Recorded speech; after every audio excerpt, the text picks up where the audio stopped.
इंदौर के महू में दशहरा उत्सव समिति के द्वारा कोरोना काल में भी 131 वर्षों पुरानी परंपरा आज भी जीवित रखते हुए हर साल की तरह इस साल भी रावण का दहन किया गया। इस दौरान महू में कोरोना योद्धाओं का सम्मान करते हुए दशहरा उत्सव समिति के अध्यक्ष अमित जोशी ने कहा कि परंपरा के अनुसार इस वर्ष भी समिति के द्वारा रावण दहन का कार्यक्रम किया गया। इसी तरह बुराई का अंत कर अच्छाई की जीत के लिए रावण को जलाकर अच्छाई का प्रतीक माना गया। समिति के अध्यक्ष जोशी ने आगे बात करते हुए कहा कि कोरोना संक्रमण को लेकर प्रशासन के नियमों का पालन करते हुए दर्शकों के लिए अलग अलग से 5 तरह के इंतजाम किए गए, जिसमें हर तरह से सोशल डिस्टेंस का पालन किया जा सके। इसके साथ ही इस वर्ष कोरोना के चलते पहली बार रामलीला का आयोजन नहीं किया गया। हालांकि छावनी परिषद ने फायर ब्रिगेड वाहनों की भी व्यवस्था का इंतजाम किया। दशहरा उत्सव समिति के सचिव चंद्र प्रकाश लड्डा, उपाध्यक्ष धर्म प्रकाश मंगल और सह सचिव राघवेंद्र शर्मा सहित लोगों ने बताया कि दशहरा उत्सव समिति ने सरकार के नियमों के चलते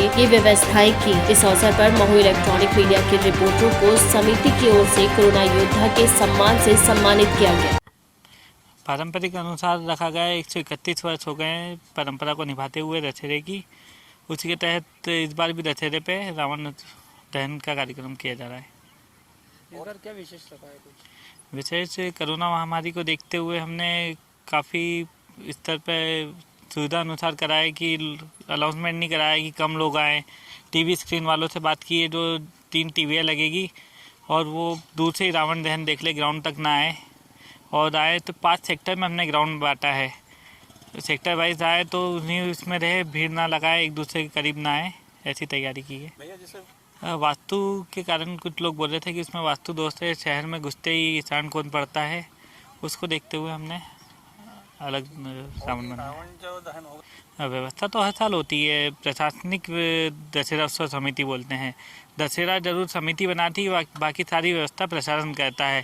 जैसे आप देख रहे हैं कि चलित शौचालय सामने खड़ा हुआ है, एम्बुलेंस आएगी, डॉक्टर की टीम है, कैन बोर्ड सारी व्यवस्था करके देता है। नाम बता दीजिए।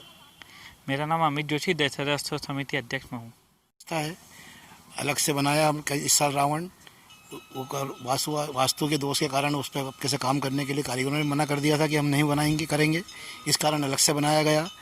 पुरानी प्राचीन संस्था है, काफ़ी टाइमों से चली आ रही है और एक सरी की चल रही परंपरागत पूरी 130 साल से चलता आ रहा है। आज तक रावण दहन इसमें बंद नहीं हुआ, 1 साल भी, हर साल बनते आ रहा है।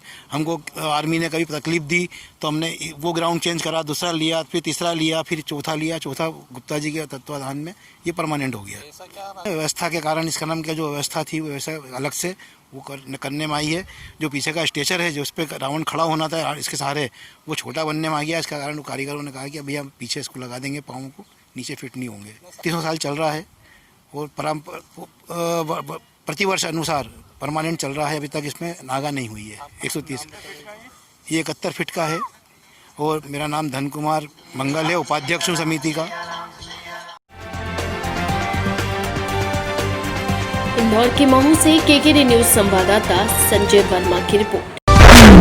सुल्तानपुर की कादीपुर कोतवाली के स्थानीय बाजार के पास दिन दहाड़े ई-कॉम के कर्मचारी से 9,02,000 रुपए की लूट की घटना को अंजाम दिया गया, जहां बाइक सवार 2 बदमाश असलहों की नोक पर घटना को अंजाम देने के बाद मौके से ही फरार हो गए। ये घटना उस समय हुई जब कर्मचारी बैंक में पैसा जमा करने के लिए जा रहा था, जिसके बाद लाखों की लूट की जानकारी मिलते ही पुलिस प्रशासन में भी हड़कंप मच गया। मौके पर एसपी समेत तमाम पुलिस कर्मी पहुँचे और मामले की जाँच पड़ताल करने के साथ साथ लुटेरों की तलाश में जुट गए। इतना ही नहीं, फरार बदमाशों की गिरफ्तारी के लिए जगह जगह पुलिस के द्वारा नाकेबंदी कर दी गई। सर, आज कादीपुर में अभी 9,02,000 रुपए की लूट जो एक फाइनेंस कंपनी के द्वारा की गई है, इस घटनाक्रम में क्या है और क्या हुआ है इसमें अभी तक?